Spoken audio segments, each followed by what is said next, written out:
Assalamualaikum warahmatullahi wabarakatuh. Pada tutorial kali ini kita akan belajar lebih lanjut tentang elektronik komersil dan juga bisnis part yang pertama.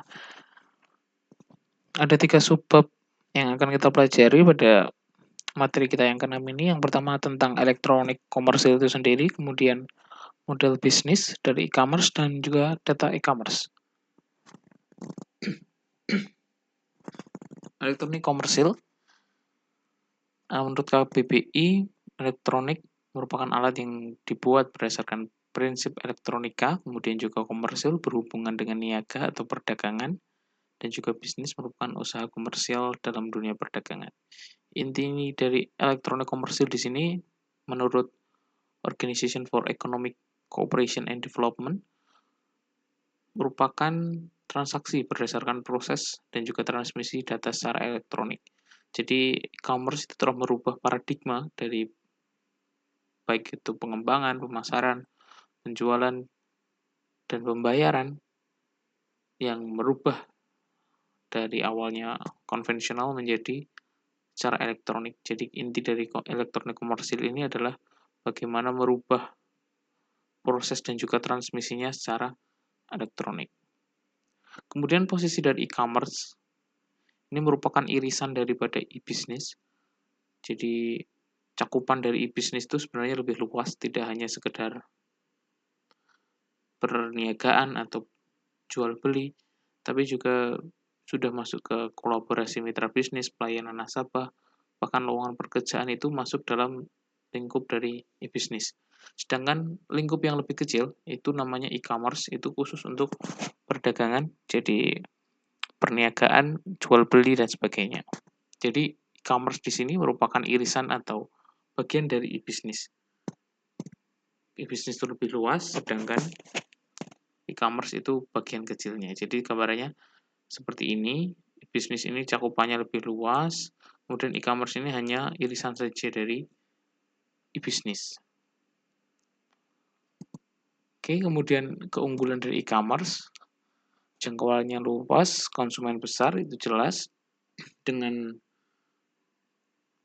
berubahnya tadi transmisi menjadi dari pasar konvensional menuju elektronik, maka pasarnya akan menjadi lebih luas, di mana ketika awalnya contoh kita melakukan punya usaha, punya dagangan hanya bisa dijual belikan mungkin untuk regional saja, untuk daerah di dekat kita, sekarang sudah bisa pemasaran keluar kota, keluar negeri. Kemudian juga pendapatan terus bertambah karena tadi pasar yang makin luas itu juga akan berimpact ke sini. Ada juga penghematan biaya dan juga hubungan lebih baik dengan konsumen. Jadi beberapa keunggulan dari e-commerce. Kemudian juga manfaat dari e-commerce, jangkauannya luas, market exposure meningkat, tentunya produk cycle juga lebih pendek, di mana kalau barang sebelum sampai ke konsumen biasanya menggunakan rantai yang begitu panjang, di sini bisa lebih dipersingkat menggunakan e-commerce. Karena kita bisa menjadi dropshipper atau kita bahkan menyetok langsung dari produsennya, jadi kita langsung memasarkan, itu maka produk cycle-nya lebih pendek. Maka harga-harga pun sebenarnya akan menjadi lebih murah ketika kita dapatkan itu di e-commerce. Juga bisa itu akan berimpact ke customer loyalty, kemudian juga meningkatkan daya saing dan efisiensi biaya. Kemudian model bisnis dari e-commerce ada beberapa jenis. Yang pertama B2B atau business to business, kemudian business to consumer, consumer to consumer atau C2C, dan consumer to business atau C2B. Kita akan pelajari lebih lanjut tentang ini, bagaimana detail dari B2B, B2C, C2C, dan juga C2B. Yang pertama B2B atau business to business. Dari gambar ini sudah jelas bahwa yang pertama di sini ada truk sebagai, ya diasumsikan sebagai nanti yang akan mendelivery produk tersebut. Di sini ada sebuah warehouse atau gudang. Dan di sini adalah warung-warung atau sebuah toko. Jadi koneksinya adalah dari business to business. Ini juga sebuah bisnis ini juga yang menerima bisnis. Jadi itulah konsep dari B2B. Oke, B2B berarti fokusnya dari satu bisnis ke bisnis yang lainnya. Di Indonesia, model ini belum tergarap maksimal, jadi kita di Indonesia hanya ada beberapa startup yang sukses membidik peluang pasar yang ini. Contohnya MBIS, kemudian ada juga di sini Ralali.com, Indotrading, kawan lama. Pasarnya belum sebanyak ketika kita bicara B2C ataupun C2C. Jadi masih banyak atau ada chance untuk masuk ke ranah B2B. Memang pasarnya akan lebih mudah ketika kita berbicara B2C atau C2C karena di sini dari bisnis ke bisnis. Harus punya relasi yang baik, kemudian juga punya modal yang tidak sedikit. Jadi itu kenapa segmen ini sedikit masih sepi dibandingkan segmen yang lain atau model bisnis elektronik komersil yang lain. Yang kedua, B2C. B2C di sini gambarannya dari warehouse, gudang, atau langsung ke, ini digambarkan ikonnya rumah. Berarti dari bisnis ke consumer langsung atau ke customer-nya. Di konsepnya kalau tadi bisnis ke bisnis, jadi bisnisnya itu akan memasarkannya lagi. Yang ini adalah langsung ke consumer atau customer-nya.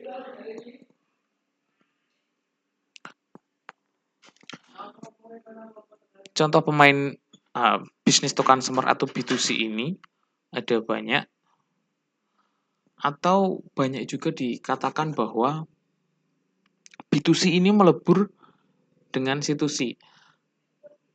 Antara B2C dan juga C2C itu memiliki peleburan batas atau batas yang sangat tipis. Apakah ini masuk ke B2C atau C2C? Kalau dari pandangan saya, ini bisa juga teman-teman bisa cari untuk info selanjutnya bagaimana. Kalau model dari Blibli, JDID, Tokopedia, Bukalapak itu masih masuk ke dalam B2C. Kenapa? Karena ada perantara dari perusahaan tersebut atau ada campur tangan perusahaan tersebut dalam transaksi. Maksudnya ketika ada transaksi yang dilakukan, maka pihak perusahaan akan masuk atau menjembatani. Ketika C2C berarti dia benar-benar langsung dari consumer to consumer. Kalau B2C berarti masih business to consumer. Jadi marketplace seperti Blibli, Lazada dan sebagainya itu dalam asumsi saya masuk ke dalam business to consumer. Jadi ketika ada transaksi tersebut biasanya nanti user akan melakukan pembayaran. Nah, setelah melakukan pembayaran, tidak akan langsung diterima oleh seller. Akan tetapi, dia diterima dahulu atau di hold dananya itu oleh perusahaan. Atau di sini Lazada, JDID, Tokopedia, dan sebagainya. Setelah barang ini sampai ke customer, dan customer tidak ada komplain, maka dana baru akan diteruskan ke customer. Maka di sini ada peran dari bisnis itu sendiri atau dari marketplace. Oleh karena itu di sini peleburan ini saya anggap masih masuk ke dalam lingkup B2C, bukan C2C. Kalau C2C berarti dia interaksi langsung antara consumer dengan consumer. Oke, C2C model yang ketiga atau consumer to consumer berarti dia adalah dari customer ke customer secara langsung. Ketika peleburan tadi ada batas yang sangat tipis antara B2C dan C2C. Model yang sangat cocok untuk C2C adalah OLX. OLX tidak ikut campur apapun transaksinya, tidak bertanggung jawab. Dia hanya sebagai media menyediakan lahan untuk consumer untuk berinteraksi dengan consumer yang lain, saling jual barang, atau bisa juga Kaskus sebagai sebuah forum itu bisa menjadi sebuah model bisnis institusi.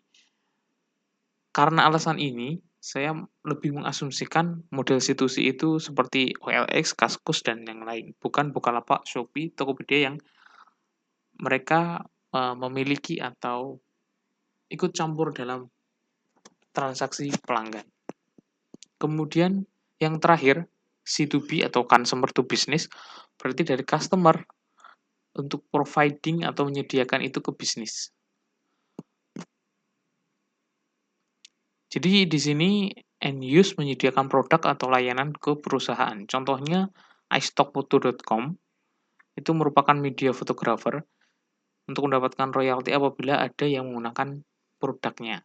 Jadi di sini tuh kalau ada produk fotografinya yang laku, maka akan mendapatkan royalti atau bayaran.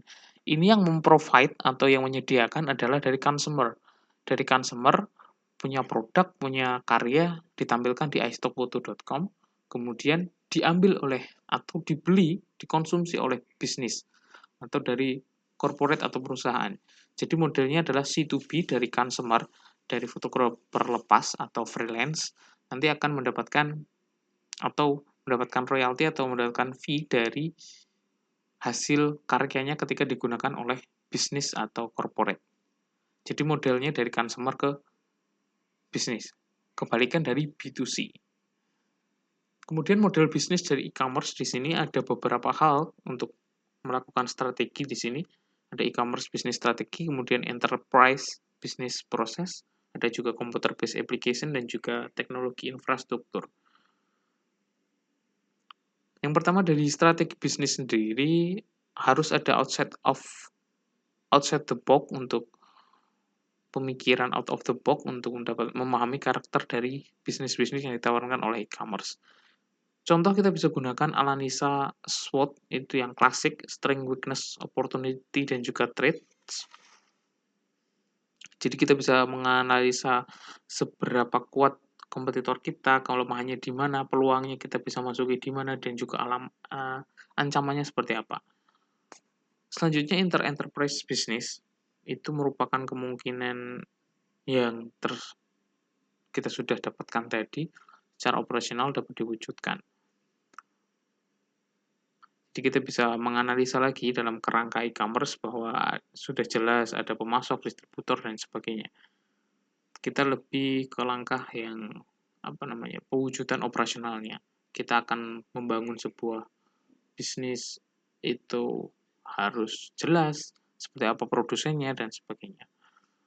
Kemudian komponen based application di sini menentukan komponen objek bisnis yang diperlukan untuk membangun sebuah model bisnis. Dan teknologi infrastruktur di sini sebagai penunjang bagaimana perusahaan harus memiliki infrastruktur teknologi informasi yang sesuai dengan pengembangan komponen-komponen bisnis tersebut. Intinya, kalau sebuah perusahaan biasanya akan ditanya ketika seperti apa desain dari blueprint pengembangan teknologi informasi, baik dari datanya, prosesnya, teknologi yang akan dikembangkan. Misalkan akan dibangun dalam sebuah perusahaan itu sebuah sistem informasi aset, berarti blueprint-nya harus jelas bagaimana bisa digambarkan juga menggunakan fishbone diagram ataupun yang lainnya. Kemudian berbicara tentang data e-commerce yang menjadi hal pembahasan di pada pertemuan kali ini. Indonesia merupakan pasar e-commerce terbesar di ASEAN. Pemain utama retail di Indonesia banyak sekali dengan pemusatan di Jawa dan juga Bali. Kemudian ada juga persepsi harga di e-commerce, beberapa ada range-nya, bisa dilihat di sini datanya dari yang kurang dari 100.000, kemudian 100.000 sampai 500.000. Ini merupakan pasar yang paling padat untuk dimasuki.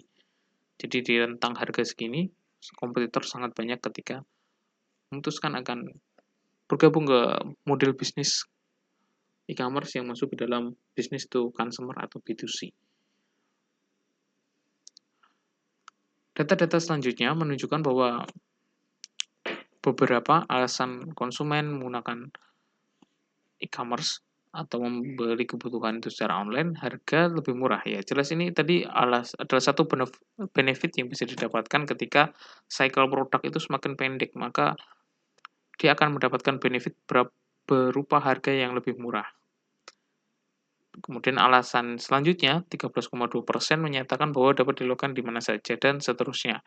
Ini merupakan data yang menunjukkan bahwa memang pasar e-commerce tumbuh subur di Indonesia.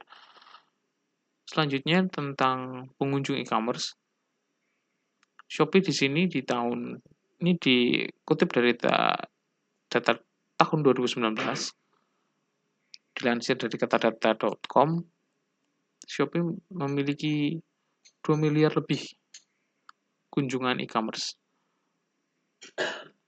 Kemudian diikuti Lazada, Tokopedia, dan juga Bukalapak. Jadi di sini banyak sekali data yang mendukung bagaimana tentang bertumbuhnya industri e-commerce dengan model-model bisnis yang ada, baik itu dari B2B, B2C, C2C maupun C2B.